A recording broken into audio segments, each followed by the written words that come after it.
યથા દેહે તથા ગુરવ. સ્વામીશ્રી માટે યોગીજી મહારાજ સર્વસ્વ હતા. ગુરુદેવ જનની જનક અરુ સંબંધી બંધુના ભાવથી તેઓ યોગીજી મહારાજની આજ્ઞા અનુવૃત્તિ પાળતા. તેથી જ યોગીજી મહારાજના નાદુરસ્ત સ્વાસ્થ્યની ચિંતા તેઓને સતત સતાવતી હતી. પોતે ગમે ત્યાં વિચરતા હોય તેમ છતાં યોગીજી મહારાજના સ્વાસ્થ્ય સંબંધી સમાચાર હંમેશા મેળવતા રહેતા. સમયે સમયે રૂબરૂ જઈને પણ ખબર અંતર પૂછતા.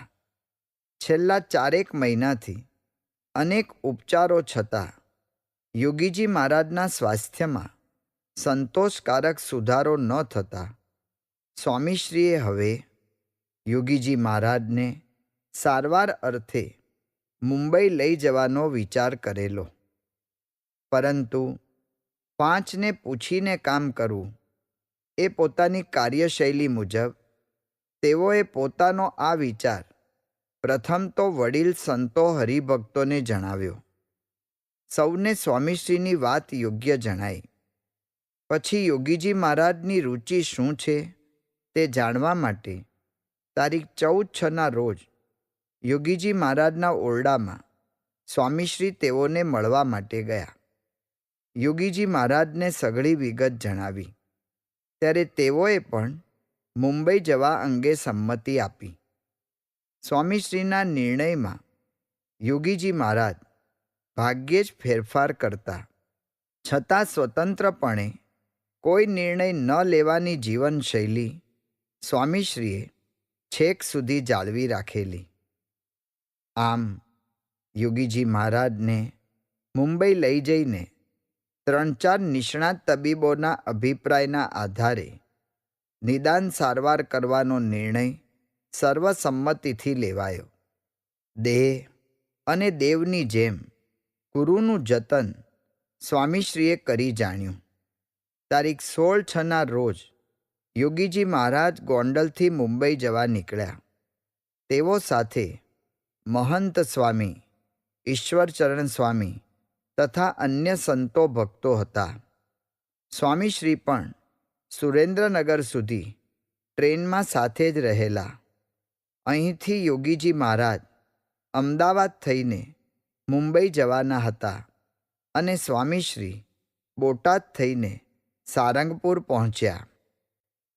ચરિત્ર એ જ ચિંતામણી. આ અરસામાં હર્ષદભાઈ દવે લિખિત શાસ્ત્રીજી મહારાજનું જીવન ચરિત્ર પ્રકાશિત થયેલું. સ્વામીશ્રી આ વિષયક સુંદર નોંધ કરતા પોતાની રોજનીશીમાં તારીખ 10/7ના રોજ લખે છે. પૂજ્ય શાસ્ત્રીજી મહારાજનું નવું લખાયેલ પુસ્તકનું વાંચન ચાલુ કરેલ. તે દરરોજ સવાર સાંજના પાઠ ચાલુ હતો. યોગીજી મહારાજ બીમાર થતા જે સમયે સ્વામીશ્રીનો કાર્યભાર ઘણો વધી ગયેલો તે સમયે પણ સ્વામીશ્રી ગુરુચરિત્રના પુસ્તકનું વાંચન શરૂ કરે છે. આ વિગત ગુરુ વિશેનો તેઓનો લગાવ સૂચવે છે. તેમાં પણ સવાર સાંજ એમ બંને સમયે સ્વામીશ્રી વાંચન માટે સમય કાઢતા. જ્યાં પ્રેમ હોય ત્યાં સમયની ખેંચ કદી નડતી કનડતી નથી. અને સ્વામીશ્રી શબ્દ પ્રયોજે છે, પાઠ ચાલુ હતો. સ્વામીશ્રી માટે ગુરુનું જીવન ચરિત્ર એ કોઈ પુસ્તક નહોતું, પણ ગ્રંથ હતો. જેમ વેદ મંત્રોનો પાઠ હોય છે, ભગવદ્ ગીતા કે વચનામૃત કે શિક્ષાપત્રીનો પાઠ કર્યો એમ લોકબોલીમાં કહેવાય છે, તેમ સ્વામીશ્રી માટે શાસ્ત્રીજી મહારાજના ચરિત્રો વેદતુલ્ય દરજ્જો ભોગવતા હતા. તેથી જ તેઓએ પાઠ ચાલુ હતો તેમ લખ્યું. જે ચરિત્રોને પોતાની સગી આંખે નિહાળ્યા છે, જે ચરિત્રોની વાતો ગુરુમુખે જ ઘણીવાર સાંભળી છે, તેને પણ વાંચવાની સ્વામીશ્રીની આ તાલાવેલી દર્શાવે છે કે તેઓને મન આ ચરિત્રો જ ચિંતામણી હતા. જેમ ઉપવાસી જનને આવે અમૃતનું નોતરું, તે પીવા પડખ મેં નહીં, જાણું કઈ વારે પાન કરુંની જેમ તેઓ ગુરુચરિત્રોમાં નિમગ્ન થઈ જતા. કહેણી કહે અને રહેણી રહે. યોગીજી મહારાજ મુંબઈમાં સારવાર લઈ રહેલા હોવાથી ગુજરાતમાં ઉજવાતા ઉત્સવોમાં તેઓ હાજર રહી શકતા નહીં. તેથી તેઓ વતી સ્વામીશ્રી સમૈયાઓમાં પધારતા અને સૌને લાભ આપતા. આ ક્રમમાં તારીખ 24/7ના રોજ દેવપોઢી એકાદશીનો ઉત્સવ સ્વામીશ્રીના સાનિધ્યમાં અમદાવાદ મુકામે ઉજવાયો. નિયમની આ એકાદશીએ સૌ સંતો ભક્તોએ સ્વામીશ્રી સમક્ષ ચાતુર્માસ નિમિત્તે વ્રત તપ ભક્તિ સંબંધી વિશેષ નિયમો લીધા. સ્વયં સ્વામીશ્રીએ પણ ધારણા પારણાનું વ્રત કરવાનો નિયમ રાખ્યો. સહજાનંદ સ્વામીના પ્રકરણો એવા ન હતા કે જેમાં કેવળ શિષ્યોને જ કષ્ટ સહન કરવાનું હોય. જેટલું શિષ્યને હોય તેથી પોતાને કંઈ વિશેષ જ હોય. શ્રીજીની આ રીત સ્વામીશ્રીમાં પણ સાંગોપાંગ જોવા મળતી. તેઓ બેહદ વિચરણ અને અઢળક સેવા પ્રવૃત્તિઓની વચ્ચે દર વર્ષે 1 મહિનો ધારણા પારણાનું વ્રત કરતા. આ ઉપરાંત દર મહિને એકાદશીના નિર્જળા ઉપવાસ તો ખરા જ, કઠિન તપ જાણે તેઓના સરળ જીવનનો પર્યાય બની ગયેલું. કહેણી કહે અને રહેણી રહે એવા વિરલ પંક્તિના સંત હતા સ્વામીશ્રી. અમદાવાદથી તેઓ બોચાસણ પધારેલા. અહીં તારીખ 27/7ના રોજ ગુરુ પૂનમનો સમયો ઉજવાયો. આ પ્રસંગે ઉમટેલા હજારો હરિભક્તોએ સ્વામીશ્રીના પૂજનનો લાભ લીધો. સૌ ભક્તોને યોગીજી મહારાજની ગેરહાજરી દેખાતી હતી, પરંતુ સ્વામીશ્રીના સાનિધ્યને કારણે તે કઠતી નહોતી. સ્વામીશ્રી સૌને એવું સુખ અને સંતોષ પમાડતા. બોચાસણથી તેઓ જન્માષ્ટમીના ઉત્સવ માટે તારીખ 2/9ના દિવસે અટલાદરા પહોંચેલા. અહીં રાત્રે 12 વાગ્યા સુધી ઉત્સવ ઉજવાયો. મહિમાની મૂર્તિ. જન્માષ્ટમી બાદ અટલાદરાથી અમદાવાદ થઈને સ્વામીશ્રી તારીખ 16/9ના રોજ રાજકોટ પધારેલા. તે વખતે જૂના સ્વામિનારાયણ મંદિરે અને કૃષ્ણજી અદાની દેરીએ પણ દર્શન કરવા ગયેલા. શાસ્ત્રીજી મહારાજ અને યોગીજી મહારાજની જેમ તેઓએ જે તે શહેરમાં આવેલા વરતાલ તથા અમદાવાદ શાખાના મંદિરમાં જવાનું અંગ ટકોરાબંધ જાળવેલું. વળી આ બધા મંદિરોમાં જઈને આવે ત્યારે કહે, મોટા મંદિરે દર્શને જઈ આવ્યા. બીજાને મોટા સમજવાની એમની સાહજિક પ્રકૃતિ હતી. આ રીત મુજબ રાજકોટમાં જ્યારે સ્વામીશ્રી જૂના મંદિરે દર્શન કરવા પધારેલા ત્યારે એક વ્યક્તિના ઘેર તેઓને પધરામણીએ જવાનું થયેલું. અલબત્ત આ પધરામણી જરા જુદી કહેવાય એવી હતી, કારણ કે જેના ઘેર સ્વામીશ્રી પહોંચેલા તેણે સંસ્થાની વિરુદ્ધમાં કોર્ટમાં ખટલો દાખલ કરેલો. સ્વામીશ્રીને સંડોવવા ભીડવવા કૂડ કપટના ખેલ ખેલવામાં આ મુરબ્બીએ કશું છોડ્યું નહોતું. કોર્ટમાં હજીએ તે ખટલાની મુદતો પડે જતી હતી, છતાં સ્વામીશ્રી તેઓના ઘેર પધરામણીએ જઈ આવ્યા. પોતાને કાપનાર કુહાડીને પણ ચંદન સુગંધિત કરી મૂકે છે. એવી વાત અહીં બની રહી. ઉપકારની સામે ઉપકાર કરવો તે વ્યવહાર છે, પરંતુ અપકાર સામે ઉપકાર કરવો તે અધ્યાત્મ છે. સ્વામીશ્રી વ્યવહાર ચલાવતા પણ પૂરેપૂરા આધ્યાત્મિક રહીને જ. તેઓની આ વિશેષતા આવા પ્રસંગોએ છતી થતી રહેતી. પ્રોટોકોલ વિનાના પ્રમુખ. રાજકોટથી સ્વામીશ્રી 19/9ના રોજ સારંગપુર પધારેલા. નિમિત્ત હતું જલઝીલણી એકાદશીનો ઉત્સવ. પણ આ વર્ષે ઉત્સવ બાદ સ્વામીશ્રી એક ધારા 20 દિવસ સુધી સારંગપુરમાં રોકાયા હતા. સારંગપુરના રોકાણ દરમિયાન તેઓની દિનચર્યા અલૌકિક રહેતી. અહીં તેઓ એક પણ પ્રાસાદિક સ્થાન સવાર સાંજ દર્શન કર્યા વિના ચૂકતા નહીં. સવારે આરતી કથાનો નિત્યક્રમ પૂરો કરી ઓફિસમાં બેસે. 1.5 કલાકમાં કામનો નિકાલ લાવીને મંદિરમાં નિરીક્ષણ કરવા નીકળે. લોટની રૂમમાં જાય.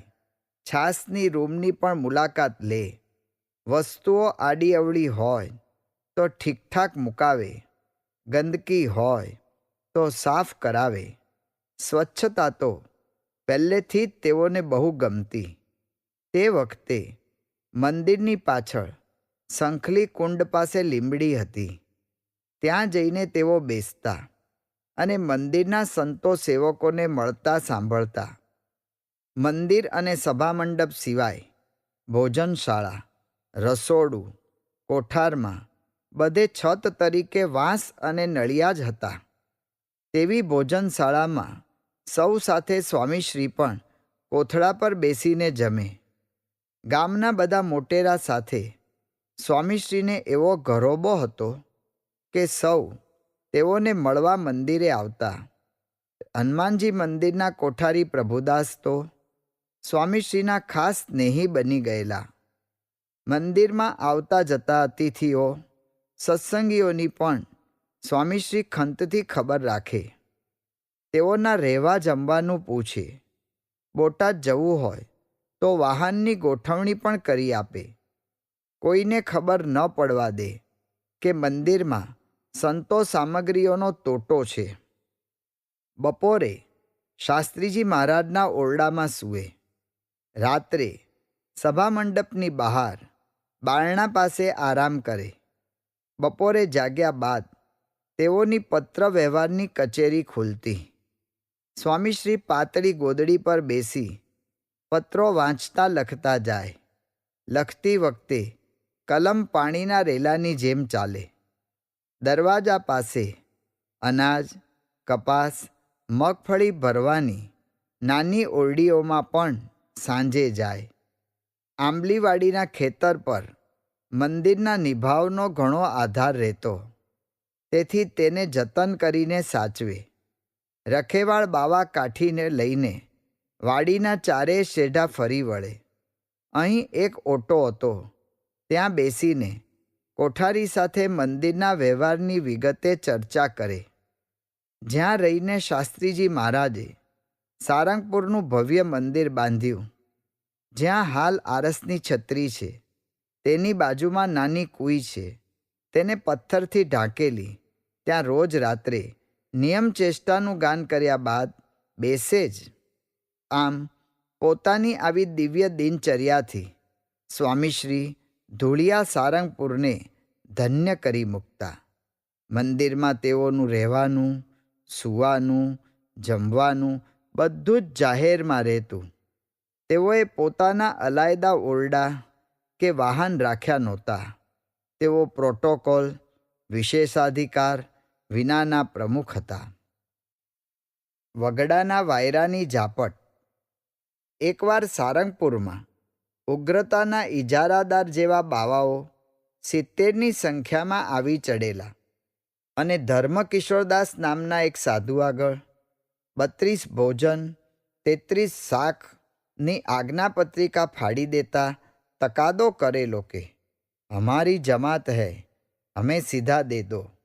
પણ ધર્મકિશોરદાસને આ દાટી માફક ન આવી. તેઓએ કહ્યું, જાઓ, નહીં મિલેગા. તે સાંભળી પેલા બાવાઓએ નાકે ધુમાડા કાઢ્યા અને કહ્યું, મંદિર લેકે બેઠે હો, और साधु संतों का इतना भी आदर नहीं करते हो?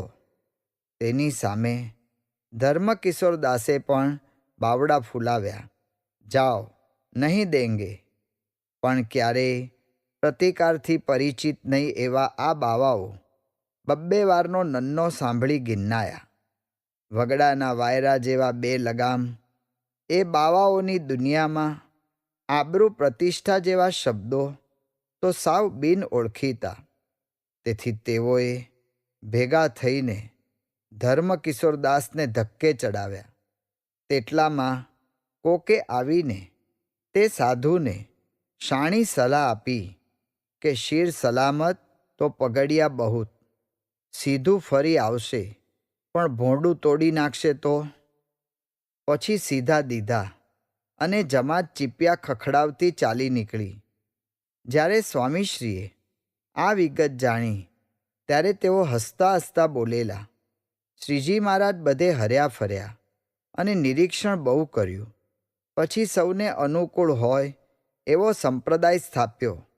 બાકી પહેલાં તો બાવાઓ આમ જ રખડતા. મુંબઈમાં મંદિરના મંડાણ. વર્ષના ઉત્સવ ચક્રમાં હવે શરદ પૂર્ણિમા અન્નકૂટના ઉત્સવો નજીક આવી રહેલા. યોગીજી મહારાજ વર્ષોથી આ ઉત્સવો ગોંડલમાં જ કરતા. તેથી તેઓને આ અવસરે ગોંડલ આવવાની ઈચ્છા રહે તે સ્વાભાવિક હતું. વળી બીજી બાજુ એમનું નાજુક સ્વાસ્થ્ય તેઓની મુસાફરીને પરવાનગી આપે છે કે કેમ તે પણ જોવાનું હતું. તેથી સ્વામીશ્રી સ્વયં મુંબઈ જવા નીકળ્યા. મુંબઈની આ મુલાકાત પાછળ તેઓનો હેતુ યોગીજી મહારાજની ઈચ્છા જો ગોંડલ આવવાની હોય તો તે પૂરી કરવાનો હતો. ગુરુના તનને જ નહીં મનને પણ સાચવવાનું છે તે સ્વામીશ્રીને સ્પષ્ટ હતું. તેથી તારીખ 10/10ના દિવસે સવારે 10 વાગ્યે સ્વામીશ્રી મુંબઈ પહોંચ્યા. સ્વામીશ્રી પધારતા જ યોગીજી મહારાજ સહિત તમામ સંતો તથા હરિભક્તો ખૂબ રાજી થયા. સ્વામીશ્રીએ યોગીજી મહારાજને સત્સંગના સમાચાર જણાવ્યા. યોગીજી મહારાજનું સ્વાસ્થ્ય જોઈને સ્વામીશ્રીને પણ સંતોષ થયો. યોગીજી મહારાજને સારવાર અર્થે મુંબઈ લાવવાનો તેઓનો નિર્ણય અસરકારક નીવડેલો. યોગીજી મહારાજનું સ્વાસ્થ્ય અહીં ઘણું સારું થઈ ગયેલું. સ્વામીશ્રી મુંબઈ પધાર્યા એ જ દિવસે મુંબઈમાં મંદિરના મંડાણનું ઐતિહાસિક કાર્ય થયું. શાસ્ત્રીજી મહારાજ બોલેલા કે મુંબઈનું મંદિર હું કરાવીશ. તેઓના આ સંકલ્પ અનુસાર સૌ અનુકૂળ જગ્યા શોધવા પ્રયત્નશીલ તો હતા, પણ કોઈ મેળ પડતો નહોતો. પરંતુ આ સમયમાં જ દાદર રેલવે સ્ટેશનની બરાબર સામે જ આવેલા ગોવિંદજી કલ્યાણજીના મકાન પર યોગીજી મહારાજની દ્રષ્ટિ ઠરી. આ મકાનમાં શાસ્ત્રીજી મહારાજ પણ પધારી ચૂકેલા. તેથી યોગીજી મહારાજને આ જગ્યા વિશેષ ગમી ગઈ. સ્વામીશ્રી પધાર્યા તે જ દિવસે તારીખ 10/10ના રોજ આ મકાનનો દસ્તાવેજ થયો અને તારીખ 11/10ના રોજ મકાનનો કબજો પણ સંસ્થાને મળી ગયો. તેની ખુશાલીમાં ઠાકોરજી જમાડવાનું આયોજન પણ ત્યાં જ રાખવામાં આવ્યું. આમ મુંબઈ મંદિરના મંડાણ આરંભાયા. આ એક મહત્વપૂર્ણ કાર્ય સંપન્ન કરીને તારીખ 15/10ના રોજ યોગીજી મહારાજ તથા સ્વામીશ્રી ગુજરાત તરફ આવવા નીકળ્યા. મારા સ્થાને પ્રમુખ સ્વામીને પધરાવો. જેમ દરેક ગુણિયલ પુત્રને પિતાની અસ્કયામતોને વિસ્તારવાનો વિચાર રહે છે, તેમ સ્વામીશ્રીને પણ શાસ્ત્રીજી મહારાજ દ્વારા નિર્મિત મંદિરોની શોભા સિદ્ધિ વધે તેનું તાન રહેતું. તે માટેની તજવીજ તેઓ સદાય કરતા રહેતા. બોચાસણ પણ તેથી બાકાત કેમ રહે? ગઢડા અને સારંગપુર બાદ હવે બોચાસણ મંદિરના શિખર પર સુવર્ણ કળશ ચઢાવવાનું લક્ષ્ય યોગીજી મહારાજ તથા સ્વામીશ્રીએ બાંધેલું. તેથી 2 દિવસ બોચાસણમાં કળશની કાર્યવાહીના અનુસંધાનમાં સૌને અનુરોધ કરીને તેઓ શરદ પૂર્ણિમાના ઉત્સવ માટે ગોંડલ આવી પહોંચ્યા. અહીં તારીખ 23/10ના રોજ ગુણાતીત જન્મોત્સવ ઉત્સાહભેર ઉજવાયો. તેમાં સ્વામીશ્રીએ યુવકોને સત્સંગ સેવામાં અગ્રેસર થવા અને સેવા, સાદાઈ તથા સરળતા અપનાવી સત્સંગની ગતિ વધારવા હાકલ કરેલી. યુવાનીના હીર નૂરને તેઓ પારખી ગયેલા. તેથી યુવા શક્તિનો અનર્ગળ પ્રવાહ સત્સંગની સેવા તરફ વળે તેવા પ્રયત્નો તેઓના હર હંમેશ રહેતા. સમયે સમયે આ અંગે તેઓ યુવાનોને પ્રોત્સાહિત કરતા. આજે પણ આ તક તેઓ ચૂક્યા નહીં. આ અવસરે યોગીજી મહારાજે પણ એક મોકો ઝડપી લીધો અને સમગ્ર સત્સંગને સૂચક આજ્ઞા કરી કે મારા સ્થાને હવે પ્રમુખ સ્વામીને સૌ પધરામણીએ લઈ જાય. 11 વર્ષ પૂર્વે શાસ્ત્રીજી મહારાજે 28 વર્ષના સ્વામીશ્રીને પ્રમુખ નિમીને સંસ્થાનું વહીવટી સુકાન સોંપેલું.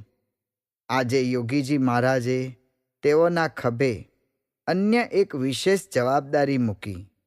જો કે આ પૂર્વે પણ યોગીજી મહારાજ પ્રસંગોપાત બોલી ચૂકેલા કે પ્રમુખ સ્વામી તો શાસ્ત્રીજી મહારાજની જગ્યાએ છે, શાસ્ત્રીજી મહારાજનું સ્વરૂપ છે. સત્સંગ સમુદાયને પણ યોગીજી મહારાજના આ શબ્દોની સત્યતા સ્વામીશ્રીના જીવન દ્વારા થતી જ રહેલી. નમ્ર, શાંત અને ગંભીર સ્વભાવ. દરેક કાર્યમાં યોગીજી મહારાજની આજ્ઞાનું જ અનુસંધાન. અણિશુદ્ધ વર્તન, અસાધારણ વ્યવહાર કુશળતા, પ્રત્યેક સત્સંગીનો મહિમા વગેરે અનેક સદ્ગુણો સ્વામીશ્રીમાં જોઈને સૌનો સાક્ષી કબૂલતો હતો કે સ્વામીશ્રી તો શાસ્ત્રીજી વળી યોગીજી ઉભયની કૃપાતણું પાત્ર છે. તેથી યોગીજી મહારાજની આજ્ઞાને સૌએ ઉમંગથી વધાવી લીધી. યોગીજી મહારાજના સ્થાને સ્વામીશ્રીને પધરામણીઓ માટે લઈ જવા સૌ તૈયાર થયા. તે સમયથી જ જાણે સ્વામીશ્રીના વિશ્વવિક્રમી વિચરણનો દોર આરંભાયો.